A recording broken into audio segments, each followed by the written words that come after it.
Welcome to Drone Systems and Control course.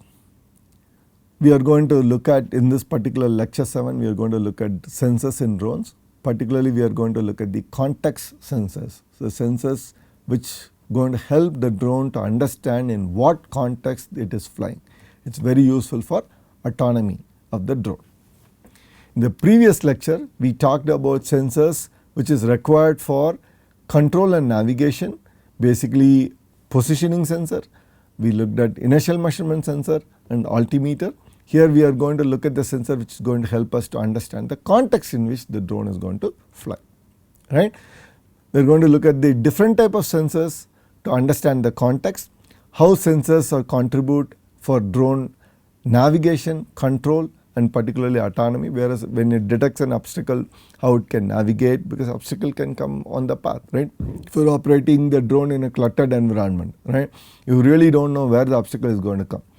Even if you are flying in an open field, suddenly if there is a power line comes into picture, it has to detect, right, and avoid that lines and go above or below. So, you need sensors to understand the context in which the drone is flying. Right, or you look at the environment or surroundings in which it is flying, right. So, how these sensors are getting integrated, where they need to be placed, so that you can get the accurate information that will be useful. These sensors not just only for understanding the context, it is also useful to know where am I, right, localization. Later part of this course, we will be talking about simultaneous localization and mapping, SLAM, where we can fuse visual information along with inertial measurement unit to get the positional accuracy, right. So, that your XYZ position become much more accurate. You can minimize the drift, minimize the error, right.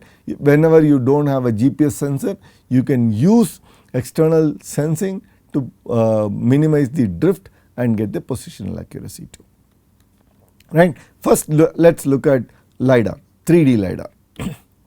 Right. We use LiDAR directly to measure, right. We create a more three-dimensional map around the environment. It is useful for that, right. So, basically how it works, it emits, sends out the pulse of light, and the light hits an object and reflect back, and the reflected light is falls on the detector, and I try to get the distance of the object calculated just by I'm sorry, it is not V of sound, it is a light and TOF by 2, right. Here the LiDAR sensor rotates, or we just put it at a tilt angle so that we can get the three-dimensional point cloud which we can get from there.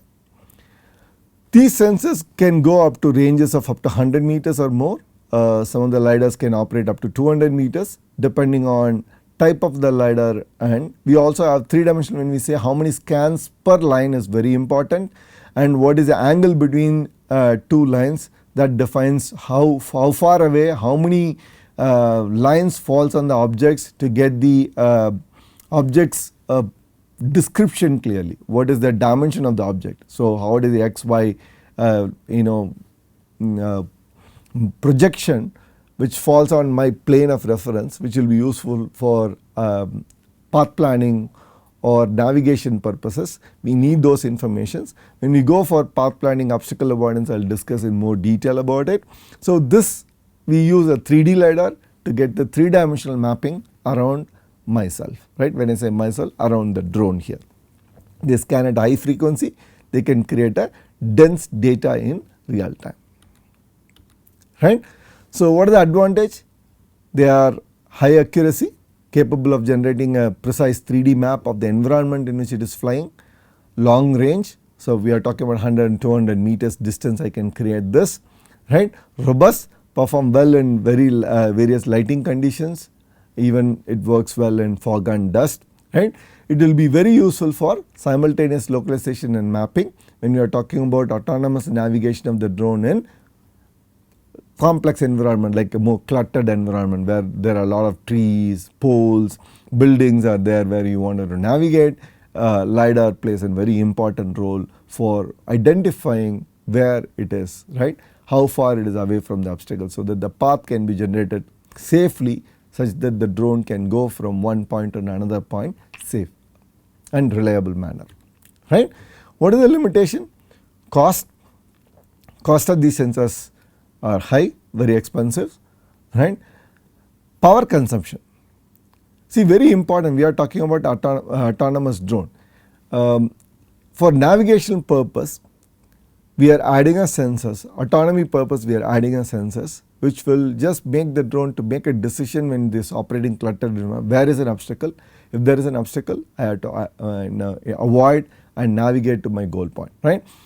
But then these adds an additional power requirement and computational requirement, right. This power and computational requirement will influence your endurance aspect of it. So, power is always a factor when we are just design, select a sensor, how much power it consumes, right. It is very important. How much, just not for sensing, it is also for how much power I need to understand the information I am collecting from the sensor to act on it. That is also a factor we need to take into account.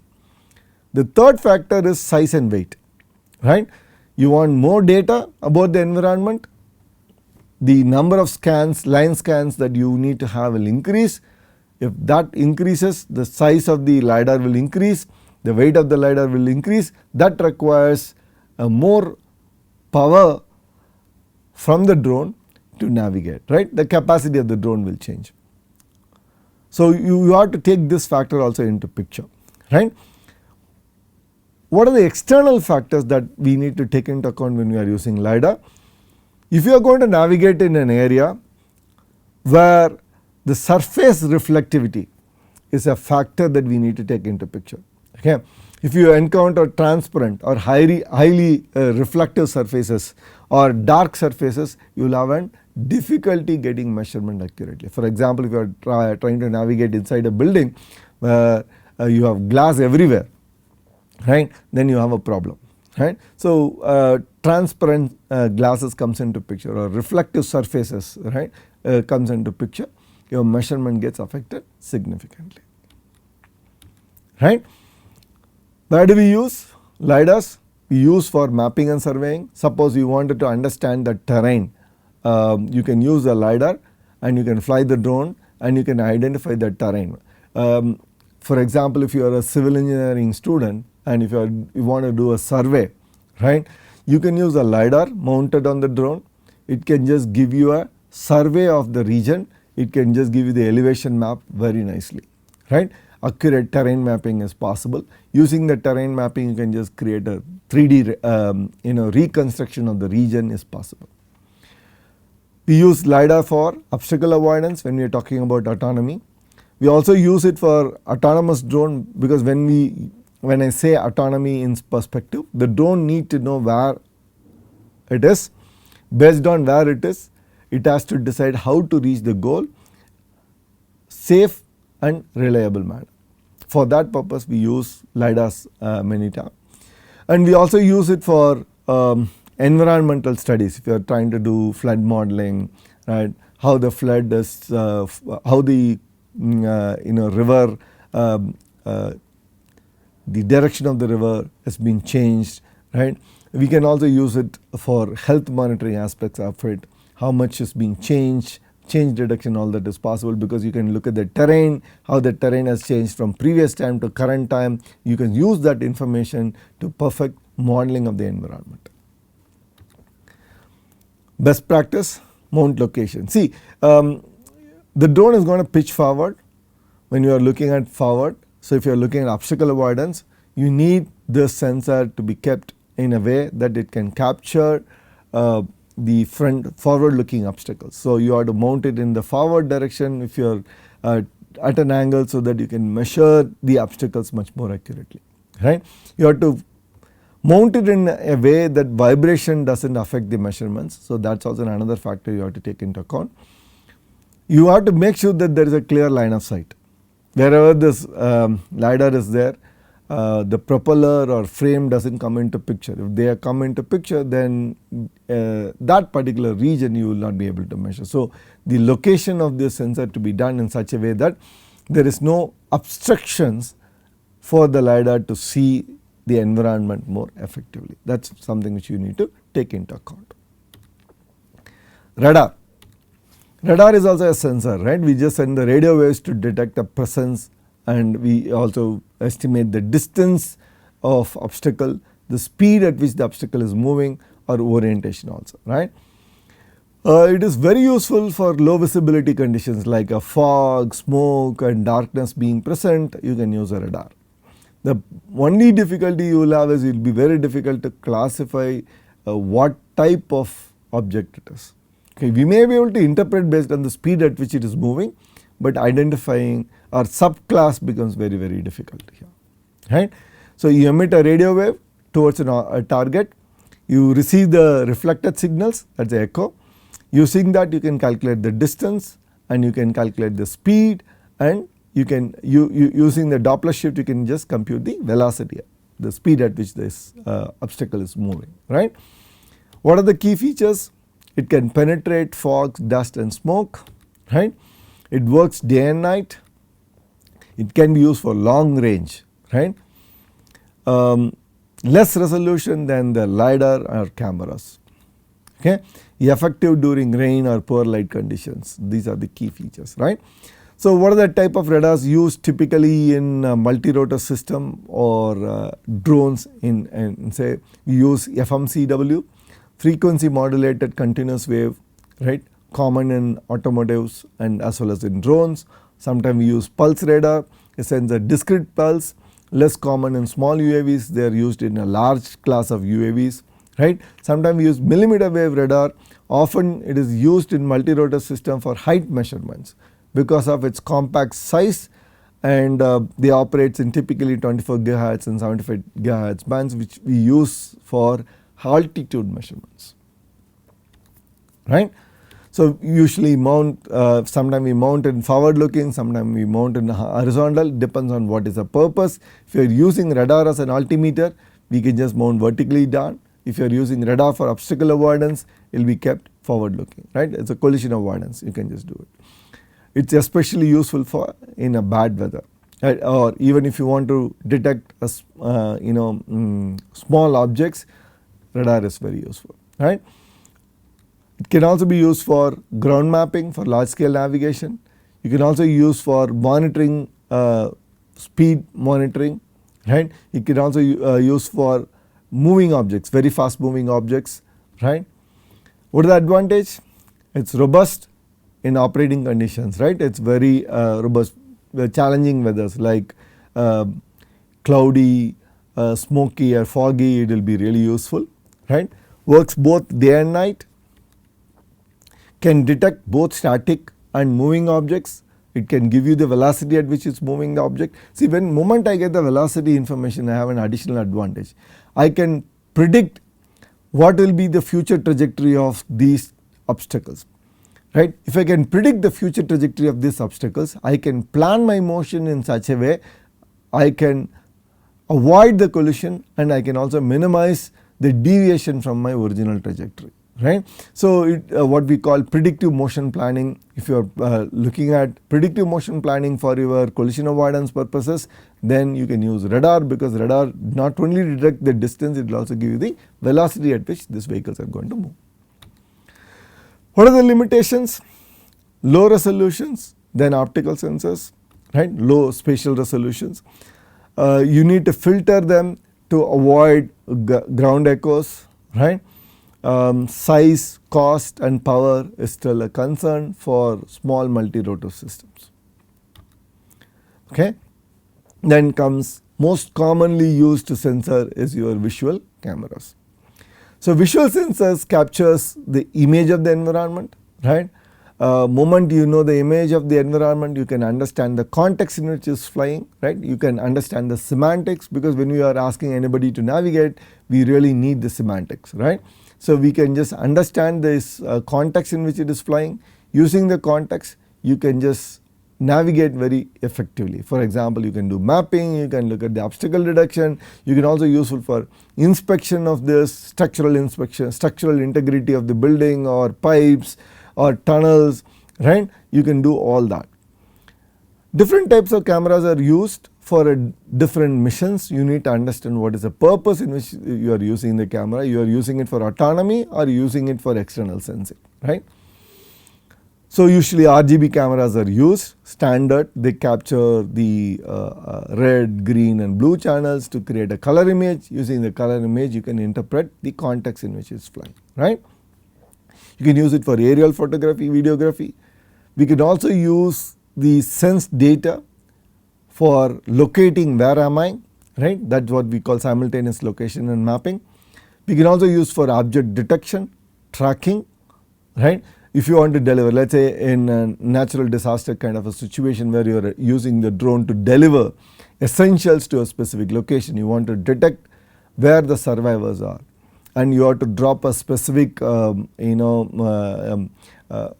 tools or kits to those survivors, then you need detection, tracking the motion of these survivors and deliver the kits to those people, right. You can also look at post disaster analysis, looking at where infrastructure is getting affected, where in location it get affected, how many are affected, you want to do planning, this is very useful, right. They are lightweight, low power, they get a high resolution imagery, widely used for many autonomy as well as mapping, survey purposes. They are very less expensive, right. It has limitation. Environment do affect significantly the sensing, right. If there is a smoke, if there is a fog, right, it will not penetrate. If there is no light, and you need a light, right. If the lighting condition changes, it affects the sensing significantly, right. Then you have a stereo cameras. You can use the stereo cameras to get a binocular vision so that you can get the depth information accurately, right. You can capture two cameras simultaneously capture different perspective. Using that you can triangulate and get the depth information. So that is again useful for 3D mapping, depth estimation, and it is also used for visual odometry to reduce the drift in IMU, and it is also used for obstacle avoidance kind of a purpose. What are the limitations? The sensitivity of these camera calibration gets affected significantly on the lighting conditions. The measurement distance, right, it is not useful for long distance. Near field depth estimation is very useful. Typically they operate maximum 20-25 meters, right, maximum distance that you can do. If the vehicle is moving at a high speed, let us say 30 meter per second, depth cameras are not going to play an important role, because the time to detect, time to compute the distance to the obstacle is a factor. When we talk about obstacle avoidance, we will discuss this in details. So you need a sensor, you have to pick the sensor based on the characteristics of the drone. For example, if you are flying at 5 meter per second and 30 meter is the distance that you are looking at, it is fine, because you have at least 6 seconds reaction time, right. If you are flying at a 30 meter per second, you have only 1 second reaction time. So you need to really look at not just that, once you sense, you need to post process it and generate a trajectory to avoid. So those factors also have to be taken into account, okay. Sometimes we use thermal cameras to detect, we use infrared cameras, right, so that when you want to operate the low light conditions, to look at the heat signatures, then you can go for thermal cameras. If you are looking at a search and rescue mission, you want to look at a fire detection, you want to look at the industrial inspections, like where is a power line, solar panels, whether there is any damage in the solar panels, you can go for thermal cameras, right. They work in darkness, they work in smoke, they detect heat anomalies very well, right. Limitations, they are low resolution, very expensive, requires calibration in the environment, right. Then you can use multispectral cameras. They captures data across a different spectral band. For example, I am just giving red edge or near infrared, right. These cameras plays a very important role in agriculture domain. For example, if you are trying to look at the health of the plant, right. If you are looking at a micronutrient details, if a multispectral or hyperspectral cameras is mounted, I can look at the subsurface micronutrients. I can understand and map them precisely. That will help the farmers where they need to provide necessary nutrients and such that the plants can grow effectively. When the plants are growing, you can just look at the leaf chlorophyll content to understand what is happening. So, spectral cameras plays a very important role in precision agricultures, right? Health of the vegetation, not just only agriculture, it also plays an important role in materials, right? You can use them to look at it. Look at the detects or what I call health of the infrastructure, you can use the spectral cameras, right? It is used for precision agriculture, crop stress analysis. It is also useful for environmental modeling, right, or monitoring. So, advantage, gives more information than the human eye can see it. It is valuable for farming and forest industry. Limitation, cost, high power consumptions, requires post processing and calibrations. These are the factors will affect these sensors, right. Now look at the cameras, where do we place, right. Cameras do get affected by the vibrations again. So, we use gimbal to stabilize, right. Depends on the applications, the location of cameras changes. If you are using obstacle avoidance, it should be forward looking, right. And if you are looking at mapping, then the camera will be pointing downwards. If you are looking at survivor detection during natural disaster kind of a scenarios and all that, it is downward looking. Sometimes we use this forward looking camera at a slant angle, so that you have an advantage to estimate where he is, so that the drone can navigate appropriately, right. So, the location depends on the purpose of the sensor, right, and also processing capability. Again mentioned earlier in the lecture, the environmental sensors, the context sensors like a camera, radar, LiDAR, all this is going to add additional power, size and weight. They are going to power for sensing, size and weight will also affect the endurance, the power will also affect the endurance. Not just that, the post processing informations, right. The sensing information need to be processed, which is sometimes required high computational power. That computational power also affects your endurance significantly. So, we need to really look at for what we are using, what we want, at what distance we are measuring, how accurately we want, all those informations affect the performance of the multi-rotor systems or even drones in particular, right. Challenges, cameras again get affected by weather, lighting conditions and all this. Another aspect gets affected is the motion blur, right. That is another factor you need to take into account. If you want to transmit this data, if you are storing it on board, there is no problem. If you want to transmit this data to ground station, then you need a high data bandwidth, right. And that high data bandwidth also requires power to transmit the data to the ground station, right. You have a limited resource in the drone. So, you need to look at what you carry, how much it consumes, how does it influence the endurance of the drone. Okay. So, that factor you need to take into account based on the purpose of or application in which you are using the drone, right. You can also use the depth cameras, right. Sometimes you want to get the 3D informations accurately. So, you can use the depth camera. It is very useful for indoor navigation, indoor mapping or obstacle avoidance. You want to do it, you can use the depth cameras, right. They can use a structural light. So, IR patterns analyze the distortion to calculate the depth, right. Or you can use time of flight, TOF kind of a sensor, IR signal, it bounces back from the surface, then you can use such kind of sensors, right. Or you can use a stereo vision. All these type of cameras will give the depth, right, and it is very useful for indoor navigations and mapping, right. Key component RGB if you are using, you capture the color information, If you are using IR projected IR for a structure patterns, a TOF kind of a sensors, detect the IR signals and that estimate the depth information accurately. You can use this for SLAM, obstacle avoidance, precision hovering and GPS, precision maneuvering in a GPS denied environment. I can do a visual odometry to reduce my drift due to IMU, all that is be very useful, right. I can provide a real time 3D mapping, I can get the terrain information accurately, I can reconstruct the environment using these sensors much more effectively. What is the limitation? Again, sensitive to the environmental lighting conditions, the ranges are very small, they are affected by the darkness or reflective surfaces, right. They require high computational power for processing.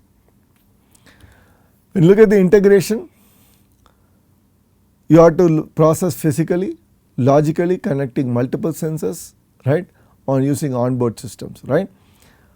The hardware and software integration is very, very important. We just need to look at it in that sense, right. You are mounting a GPS, mounting an IMU, mounting a barometer on the drone, and they will just provide you your position, velocity information, right. Connecting these sensors using a specific interface mechanisms to onboard computer, those factors also need to be taken into account. What kind of interfaces you have, what is the rate at which the data transmits, what is the rate at which other sensors are operating.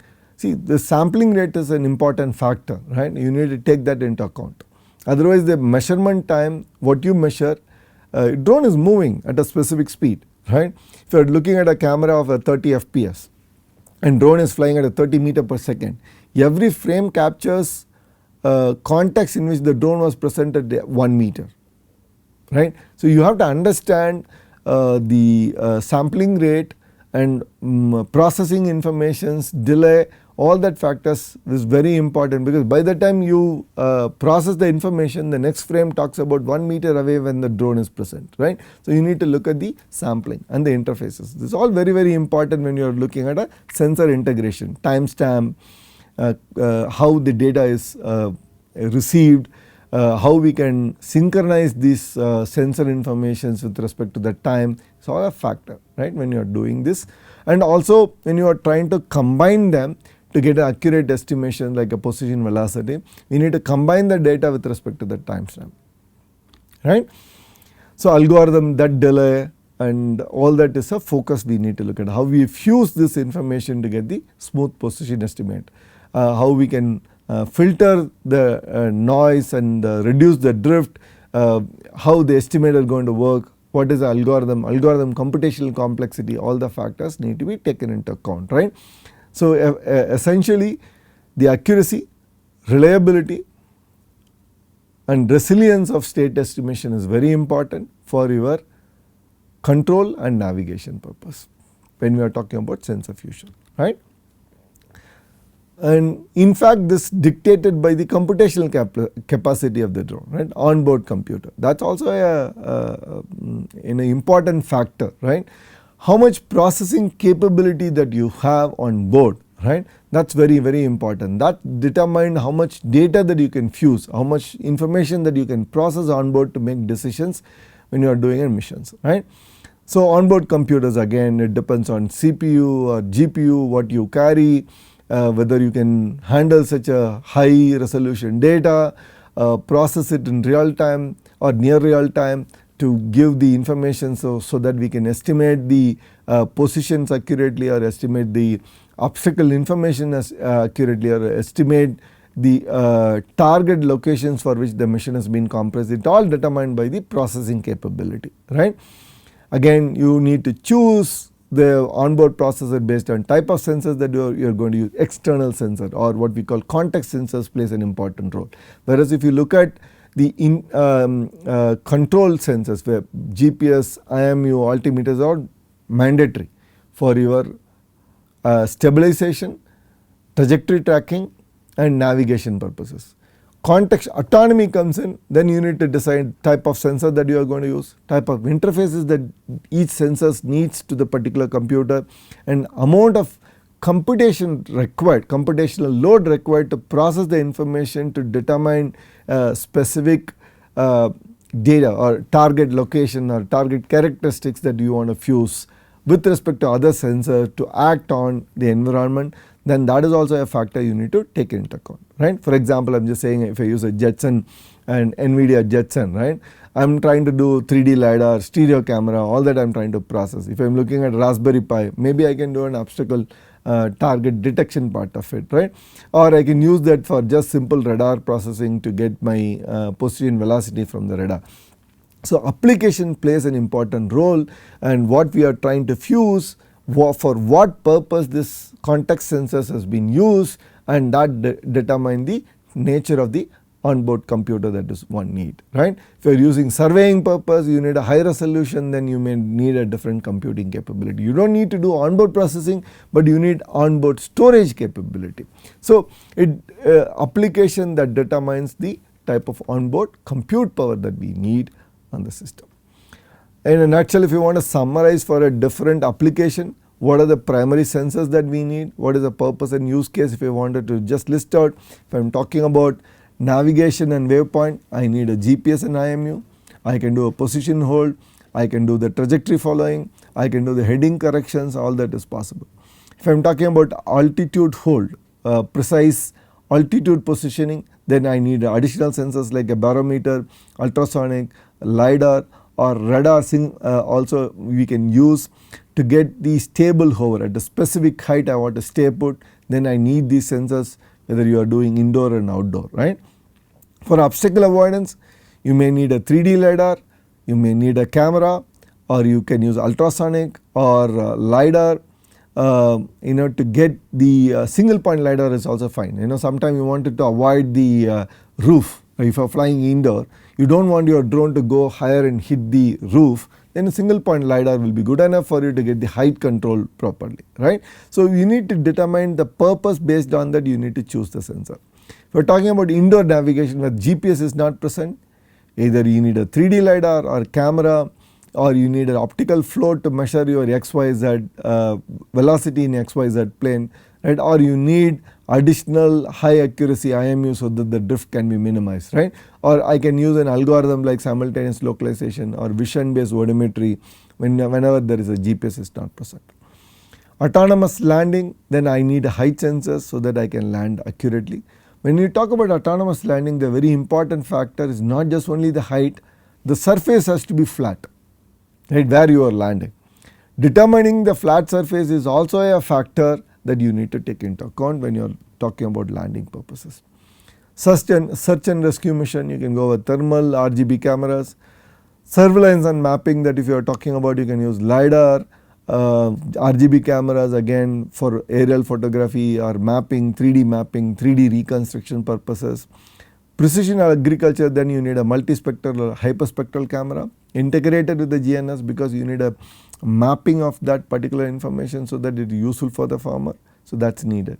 Delivery, if you look at a payload delivery or logistic purposes, then you need obstacle avoidance sensors are all needed, GPS, IMU needed, so that you can do a safe path planning and tracking the location so that you can go to the specific point accurately and deliver and return back. In a summary, this particular lecture focus on sensor which helps you to capture the context of the context in which the drone is operating, right. We talked about camera, we talked about LiDAR, we talked about spectral cameras, we talked about radars, and we talked about different applications where these context sensors plays a role for mapping, logistic purposes, agriculture purposes, structural monitoring purposes, or even autonomy of the drone, right. Sensor fusion plays an important role, sensor integration plays an important role, but when you are talking about fusion to estimate the position, we will be discussing in the next lecture about state estimation using sensor fusion. There you will be appreciating that. So you need to take into account of onboard compute capability required, the interfaces required for the different sensors, the sampling rate at which the sensors just provide data. All these are the factors we need to take into account when we talk about fusion, right.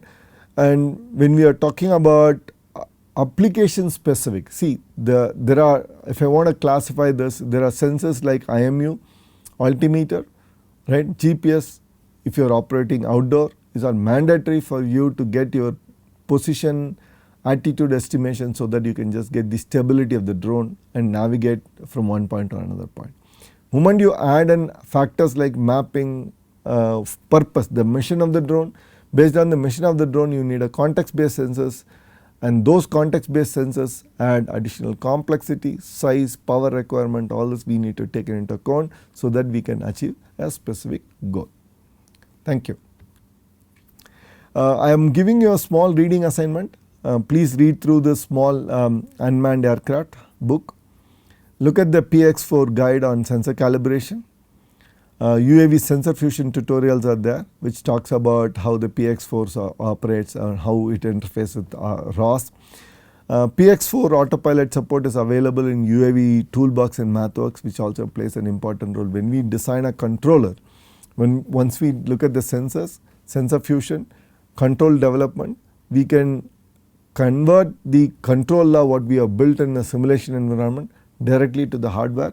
So read through this PX4 autopilot support from MATLAB. It will be very useful when we move on to the control lectures in subsequent lectures, right.